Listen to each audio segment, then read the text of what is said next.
Segundo contertulio, Jacobo Grinberg, psicofisiólogo mexicano de renombre internacional, experto en técnicas de meditación y misticismo, autor de 36 libros, profesor de psicofisiología en la Universidad Nacional Autónoma de México y director en ese país del Instituto Nacional para el Estudio de la Conciencia. Doctor Grinberg, tú has elaborado la teoría sintérgica, que se apoya en la concepción chamánica de la existencia, valga la expresión, pero que llega mucho más lejos. Nos hablas un poco de esa teoría y tú, Miguel, haces el favor de tirarme ese mechero que tenemos a medias, porque a pesar de la invitación a la luz se me ha apagado la vela. Jacobo, por favor. Bueno, varias aclaraciones antes de iniciar. Has dicho la concepción chamánica de la existencia. Y sí quiero aclarar un poco qué es esto de chamánica o qué son los chamanes. Son los sabios indígenas de muchos lugares del mundo. Nosotros hemos estudiado a estos sabios en México.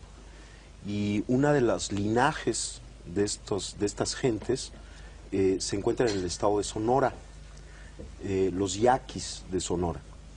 Y ellos tienen... Los de Carlos Castaneda. Ah, sí. Y ellos tienen una concepción acerca de cómo se crea la percepción.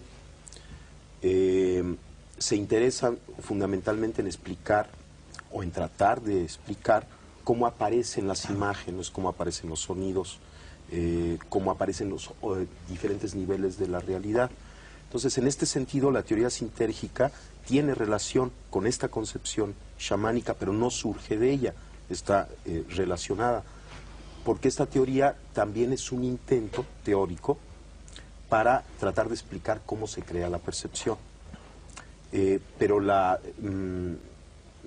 nomenclatura que utiliza es diferente a la que utilizan los chamanes, aunque las conclusiones son muy similares. La teoría sintérgica afirma que existe una organización básica del espacio.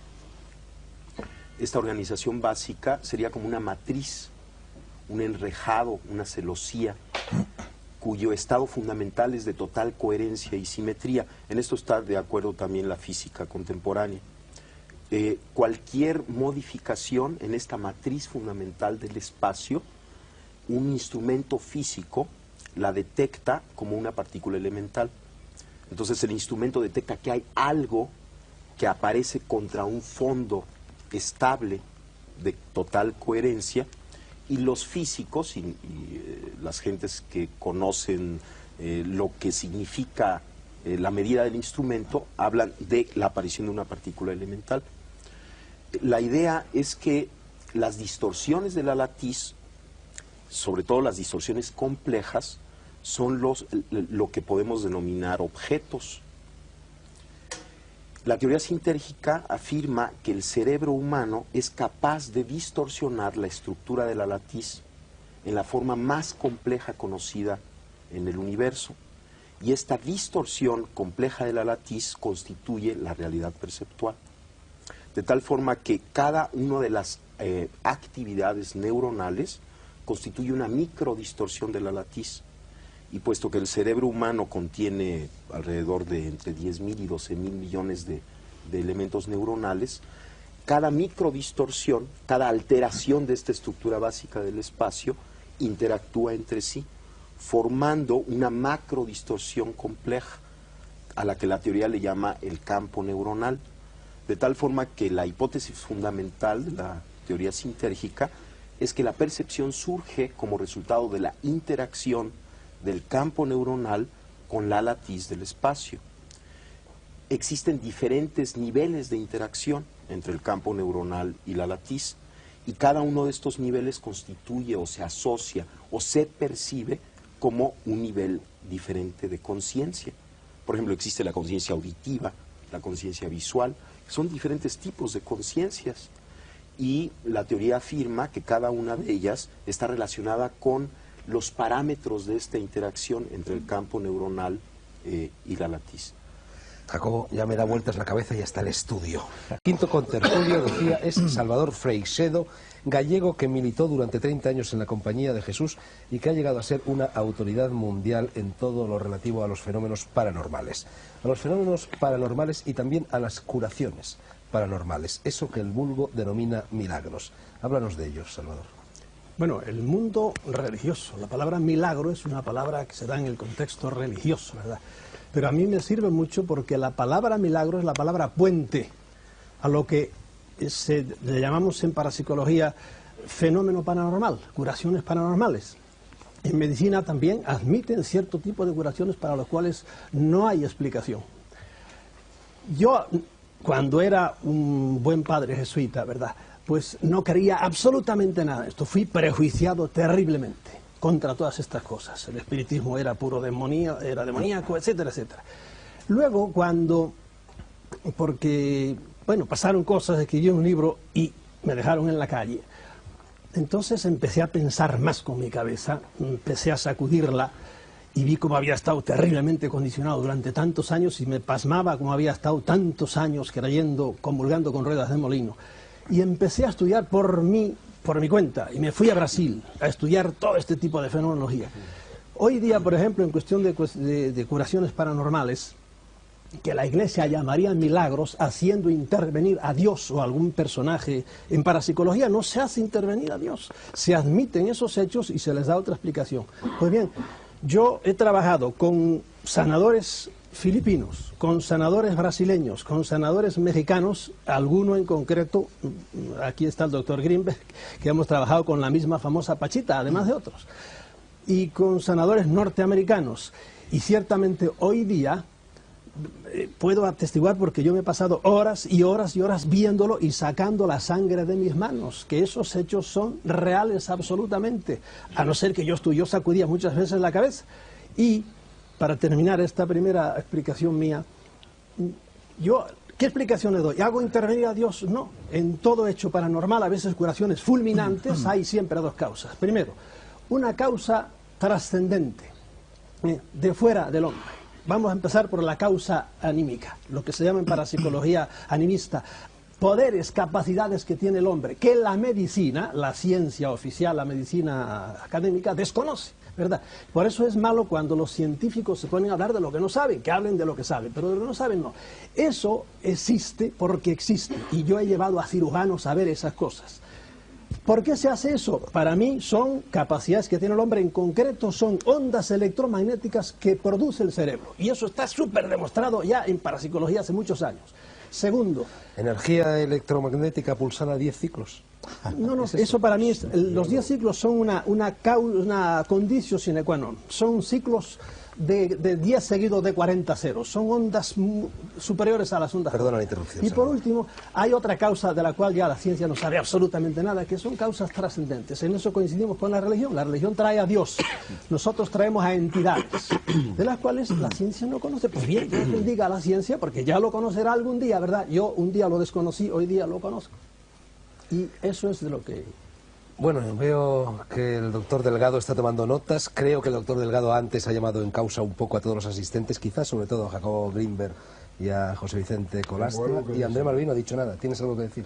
Yo sé que tengo que... Mira, yo quería decir una cosa. Salvador y luego el doctor Delgado. Yo quería decir una cosa. ¿En qué esto que yo he dicho que tiene que ver, por ejemplo, con la salud holística? Es que para mí una de las grandes, la crisis de la medicina, el gran defecto de la medicina actual, de la medicina académica, es que prescinde, no tiene una visión holística del hombre. La medicina tiene píldoras y bisturí, pero prescinde de la mente humana. Y lo que le quiero decir a la mente, y esto es a la gente, y esto es comprensible, es que tenemos capacidad de curarnos a nosotros mismos mucho más grande de lo que nos han dicho.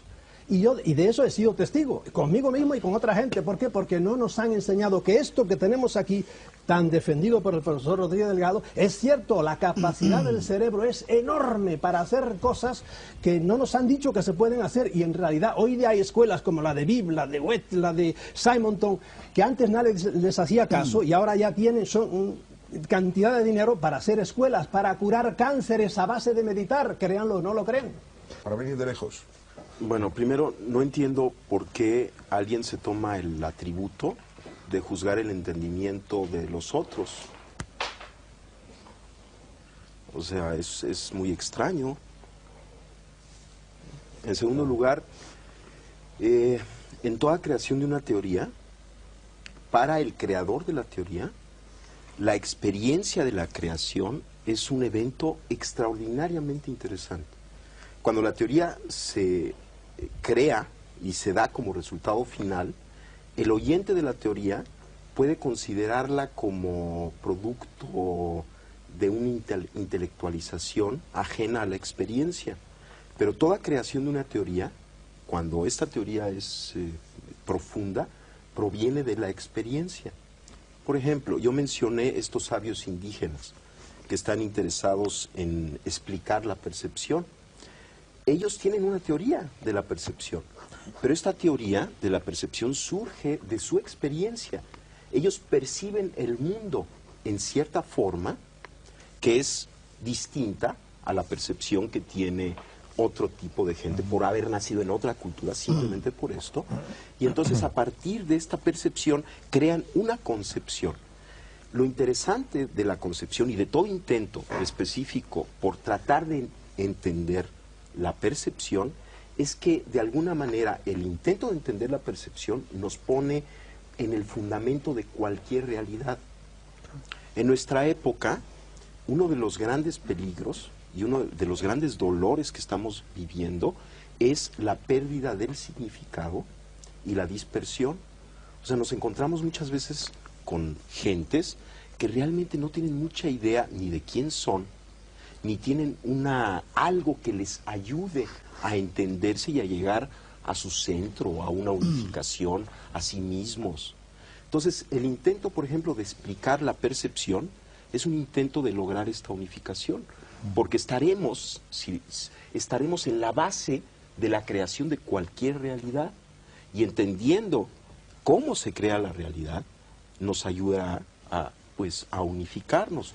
Entonces, no es un intelectualismo, sobre todo en el proceso de creación, porque la teoría fina, la teoría profunda, siempre surge de la experiencia. Salvador Freixedo señala en la última página de uno de sus libros, no recuerdo cuál, que para conseguir estas curaciones milagrosas hay tres caminos: el de la relajación, el de la transmisión de la energía y el de poner a trabajar la mente en beneficio propio. Tú mismo lo acabas de señalar. Bueno, a mí me gustaría que explicarais un poco a quienes nos oyen, con palabras sencillas, cómo se relaja una persona, cómo se transmite o se recibe la energía y cómo se pone a trabajar la mente en beneficio propio. Lo digo brevísimamente, diciéndole antes amablemente al profesor Rodríguez de Leao que es una cosa que suele picarme un poco cuando hace la distinción entre lo científico y el mundo de la fantasía. Aquí yo quiero citar, no sé si a Einstein o a Schrödinger o a Lashley o uno de estos grandes pensadores, cada uno en su campo, cuando una vez le dijeron, pero doctor, usted es una eminencia, ¿cómo admite usted la posibilidad de esos hechos? Porque hay que saber que Einstein leía a Madame Blavatsky y la tenía encima de la mesa de noche, que es la reina del esoterismo. ¿Cómo usted admite la posibilidad de estos hechos? Y dijo, no, si yo no he dicho que yo admita la posibilidad, yo he dicho que son reales.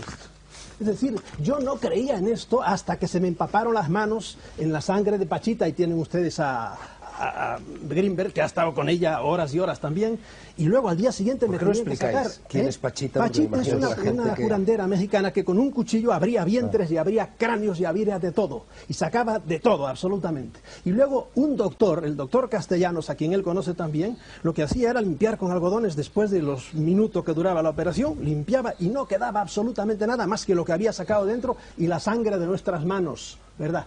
Y esto lo he practicado no solo con ella, sino con muchos sitios. Pues bien, en esto yo no creía. Son realidades. Yo sacudía la cabeza, yo estoy hipnotizado. No, aquello eran absolutamente realidades por mil otras cosas que sería demasiado largo decir.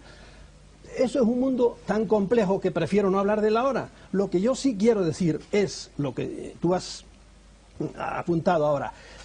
Animar a la gente, y en esto estoy con Madrid, que sacándome de sintergias y de cosas más complicadas, que nosotros tenemos capacidad de curarnos a nosotros mismos, pero mucho más de lo que podemos. Basta con aprender a relajarse. Eso es, creo, es una condición sine qua non, pero es el secreto para la buena salud para mucha gente. Lo que nos mata hoy día es el estrés, el estar tensos. Eso a la larga degenera o en un cáncer, aunque parezca que no, o en cualquier afección cardíaca. Lo contrario de eso es Y aquí vamos ya al cerebro, baja esos 20 ciclos por segundo que está tu cerebro normalmente así, relájate un poco y automáticamente viene un frenazo. Y ahí si sabes, que tampoco hay tiempo en estos programas a presión, si sabes avanzar un poquito más, tu cerebro empezará a funcionar de una manera que te cura a ti mismo. Y eso, ya digo, no son fantasías, son escuelas que están curando a mucha gente en Estados Unidos y en Europa. Eso, la actitud científica, la mía, Sí. es estar abierta a todo. Quizá tengas razón, pero don Santiago Ramón y Cajal hace mucho tiempo decía, quizá tenga usted razón, pero hay que probarlo. Pues se prueba todos los días. Y yo creo que el papel de la ciencia es precisamente el de traer la paraciencia al terreno científico. Por ejemplo, hace unos años creíamos que los murciélagos volaban de una manera increíble, volan en la oscuridad y evitan obstáculos en la oscuridad. Eso es imposible. Bueno, se ha descubierto que tiene una especie de radar, sí. Y que entonces descubren así en la oscuridad, y entonces ya una cosa que era parapsicología, ahora ya comprendemos cómo funciona. Todos creo que tenemos experiencia, yo la he tenido, de realidades parapsicológicas. Este es mi interés personal científico en la parapsicología. Pero lo que yo no acepto es, bueno, la anécdota. Es decir, yo creo en esto muy firmemente. No, eso no es aceptable. Lo que hay que hacer es decir, mira, pero de una manera amable, suave, sin tensiones, tranquilas, porque lo que es suave es mucho más profundo y convencerá al que nos escucha mucho mejor que una reacción emocional. Es decir, mira, esto es así, vamos a hablar. Ahora, yo creo que aquí, y esta es la responsabilidad del que nos está por eso pido la palabra. organizando, yo creo que aquí deberíamos de tener un tema concreto. Si no, yo creo que nos vamos a perder. Es una cosa muy divertida, vamos a hablar de muchas cosas y no vamos a hablar de nada. ¿Qué significa que estamos hablando? Jacobo tiene la palabra. Ya lo has dicho. Dejémoslo hablar. Venga, Jacobo. Bueno, yo quisiera dar dos consejos, pero antes algo muy interesante. Salvador y yo fuimos testigos de un evento extraordinario. Y vamos, yo soy un científico, yo tengo un laboratorio, estudio la actividad cerebral, la fisiología cerebral, y me invitaron a conocer a esta mujer Pachita y a sus operaciones. Y lo que yo vi ahí, en principio, contradecía todo concepto y todo conocimiento que yo tenía acerca de la realidad. Y a mí lo que me enseñó esto que vi, que Salvador pues lo estaba describiendo y que yo fui testigo también de aquello, lo que me enseñó es que yo no puedo decir cuál es el límite de la capacidad humana. A partir de esa experiencia yo no me atrevo a decir el ser humano no puede hacer esto, el cerebro tiene tal límite en su potencialidad, sino que parecería que estamos dentro de un continuo extensísimo y no conocemos cuáles son los extremos de este continuo. Ahora, Los dos consejos. Los dos consejos. Uno es la risa. Uno es la risa. La risa es excelente, es una medida terapéutica extraordinaria. Inclusive hay una técnica de meditación taoísta en donde la persona, y es muy sencillo hacerlo, la persona se sienta y sonríe. Inténtenlo. Sonríe con los ojos y la boca. O sea, realmente suba las comisuras de los labios, y se coloca en esta situación. Inmediatamente hay una serie de mensajes que recibe nuestro cuerpo, que recibe nuestro cerebro. En primer lugar, todo está bien. Hay secreciones hormonales dadas por el cambio de fisonomía que producen un mejoramiento extraordinario de todos los sistemas fisiológicos. Ese es uno de los consejos. Reírse. Mientras más nos riamos, mientras más nos demos buenas señales a nosotros mismos, vamos a estar más sanos.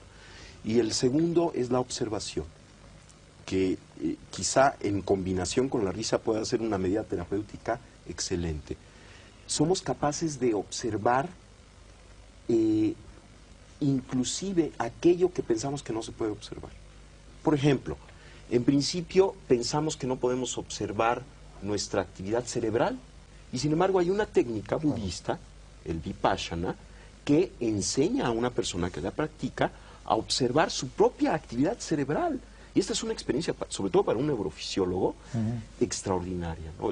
El darse cuenta de que tiene un mecanismo de observación que le permite, por ejemplo, ver su propio cerebro. No solamente su propio cerebro, su actividad glandular, que le permite sentir su cuerpo parte por parte hasta lograr tener una imagen corporal unificada. Y lo que sabemos, y a partir de estas técnicas, es que el hecho de observar, por ejemplo, un tejido enfermo, un dolor, y observarlo con ecuanimidad, con calma, tiene un efecto de sanación. Entonces este es el segundo consejo. ¿Quieres que te explique el mecanismo biológico de la risa? Claro. Es que lo conocemos. En la cara tenemos los llamados usos musculares, o sea, sensores de la tensión de nuestra cara. Y estos muscle spindles, sí, esto es lo que emite, lo que lleva al cerebro el mensaje holístico de cómo está nuestra cara. Y esta es la razón científica de por qué tú tienes razón completa. ¡Qué bueno! Ahora, si sabemos el mecanismo científico, fisiológico, nos reímos más a gusto.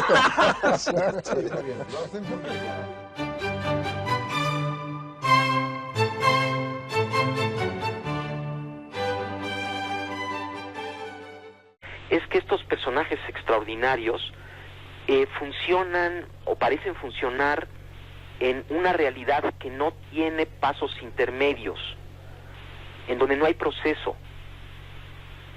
Por ejemplo, Pachita es uno de los casos más asombrosos que yo pude atestiguar. Yo trabajé con ella varios meses. Pachita venía un paciente a verla, por ejemplo, alguien que tenía un problema pulmonar, y entonces si ella decidía, de alguna manera podía percibir directamente lo que le sucedía al paciente y lo que el paciente requería para mejorar. Si el paciente necesitaba, ella hacía una operación en donde extraía los pulmones enfermos e injertaba pulmones sanos. Ahora, esto es inconcebible. Vamos, la cirugía actual ya empieza a hacer este tipo de operaciones, pero la forma en la que Pachita hacía estas operaciones era con prácticamente las manos vacías. El único instrumento que utilizaba era un cuchillo de monte, muy burdo, muy grande, y además las operaciones eran realizadas en minutos. Era casi instantáneo, ¿no? Lo que se hacía. Y yo cada vez que veía esto y otras operaciones que están descritas en este libro que usted acaba de mencionar, me asombraba cada vez más de la inexistencia de pasos intermedios. Esto es, Pachita sacaba el pulmón enfermo, injertaba el otro pulmón y listo. De alguna manera todo quedaba arreglado, como si no hubiera necesidad de una serie de procesos que normalmente uno supone que deben de ocurrir para la interconexión de los órganos injertados. Y al preguntarle al Pachita qué pasaba, cómo es que hacía este portento, ella decía que el proceso simplemente ocurría así. No solamente operaciones de pulmón, sino de corazón, de cerebro, cosas verdaderamente extraordinarias, siempre tenían esta característica en donde parecería que Pachita estaba localizada como ser sentiente, como ser sensible, en un nivel de la realidad en donde lo que ella deseaba ocurría.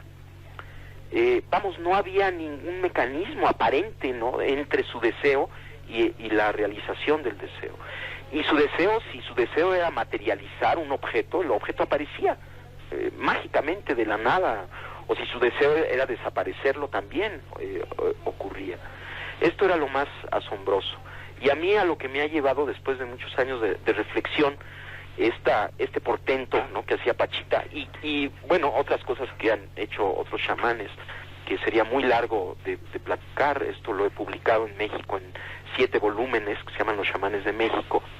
En general, ellos, aunque ningún chamán que yo conocí llegó al nivel de Pachita, todos los chamanes, por ejemplo Don Panchito, un chamán maya, tenía esta misma característica de estar localizado en un nivel de conciencia directo que se manifestaba en su sensibilidad portentosa, ¿no?, en su capacidad de de decodificar información en forma pues directa, yo pensaría.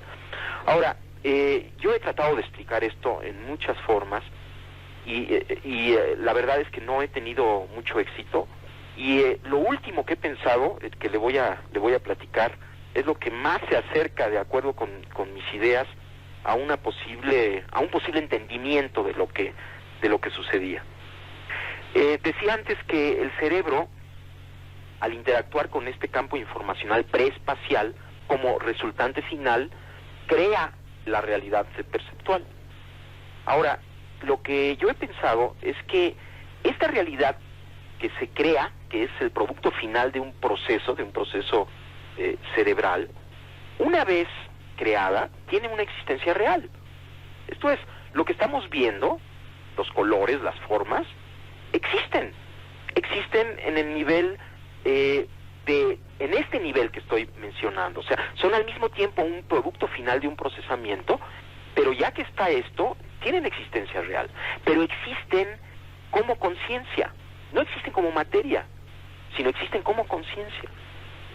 De acuerdo con esta idea, Pachita estaba localizada en esta conciencia directamente, ya en la creación, ya no había proceso, y las leyes de esta conciencia que llamamos mundo, que llamamos objetos, que en realidad es pura conciencia, de alguna manera ella las manejaba, y en este nivel no hay pasos intermedios, puesto que todo es conciencia, puesto que aún los objetos que percibimos son, esta resultante final, son parte de la conciencia.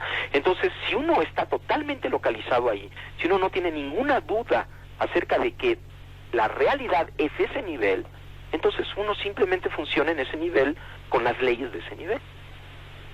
De tal forma que esto es lo que yo estoy empezando a concluir después de 15 años, ¿no?, de estar pensando acerca y tratando de explicarme qué es lo que sucedía con Pachita. Y si se fija, la explicación es de lo más sencilla que hay, y al mismo tiempo de lo más complejo, como creo lo que tiene más valor, ¿no?, que es al mismo tiempo muy simple, muy sencillo, pero al mismo tiempo muy complejo. Quizá